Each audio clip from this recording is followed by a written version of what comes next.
তবে একটা কথা আপনাদেরকে বলে যাই, আপনারা যে ভালোবাসা আমাদের দিচ্ছেন, বিশেষ করে পাংশাবাসী যে ভালোবাসা দিচ্ছেন, এই ভালোবাসার জন্যই বাকি জীবনে কিছু পারি না পারি সারা জীবন দুর্নীতিবাদদের বিরুদ্ধে যুদ্ধ করে আমি মৃত্যুর মুখে পতিত হব।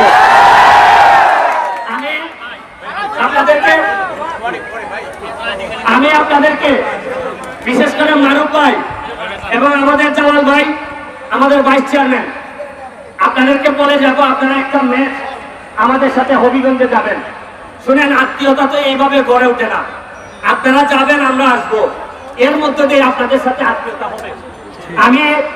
আমার 43 বছর বয়স, আপনারা মাঠে এমন ভাবে বালু ফেলাইছেন, দেখেন আমার হাত, দেখেন এই দেখেন আমার হাতও গেছে, আমার পাও গেছে। দেখেন, আমি আপনাদেরকে শুধু এই কথা বলে যাই, বিভিন্ন মাঠে যাই, সারা শরীর থেকে লিটারের পর লিটার ঘাম পড়ে, তাদের সাথে আমার একটা আত্মীয়তা তৈরি হয়।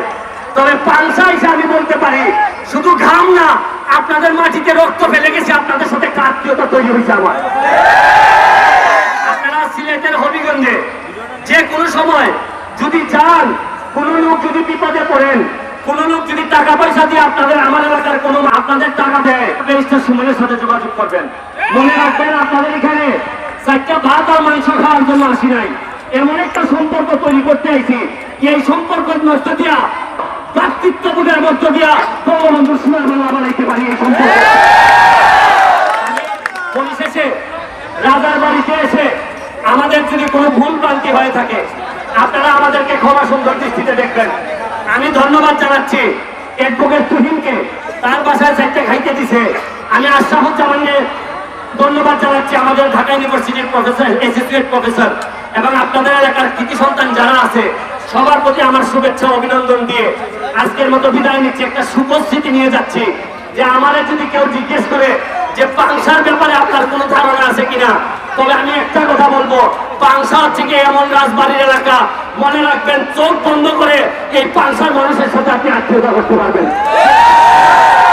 এই সাক্ষীটা আপনাদের কাছে দিয়ে, আর সুপ্রিম কোর্টে যদি আপনারা কখনো যান, আর যদি কখনো নির্যাতিত নিপীড়িত মানুষের পক্ষে টাকা নাই, পয়সা নাই, যদি দাঁড়াইতে হয়, আমি ব্যারিস্টার সুমনের কার্ড দিয়ে যাবো। এখানে ভাইস চেয়ারম্যান সাহেব যাবেন, সবাই মিলে শুনেন, আখেরাত কিন্তু আখেরাতে গিয়া না, দুনিয়াতে আখেরাত তৈরি আছে।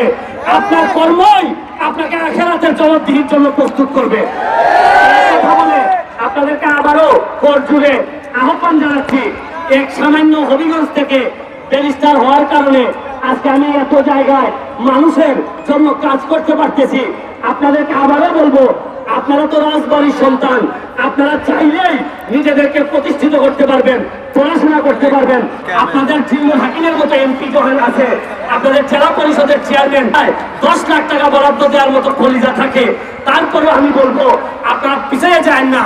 এই ব্যারিস্টার সুমনকে দেখেন, পাসপোর্ট 8 ইঞ্চি উচ্চতা নিয়ে সিলেটের মতো জায়গার থেকে সে যদি ঢাকায় এসে নিজের অবস্থান তৈরি করতে পারে, তাহলে মনে রাখেন, জন্ম হোক যথাযথা, কর্ম হোক ফল, আপনার কর্মই নির্ধারণ করবে আমাদের ইতিহাস।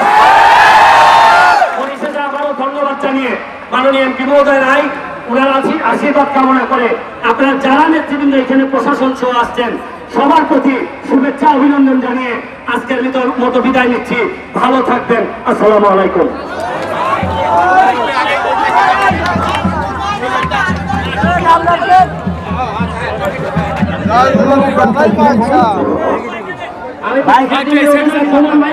সুমন ভাইকে মঞ্চে আসার জন্য অনুরোধ করছি। সুমন ভাই,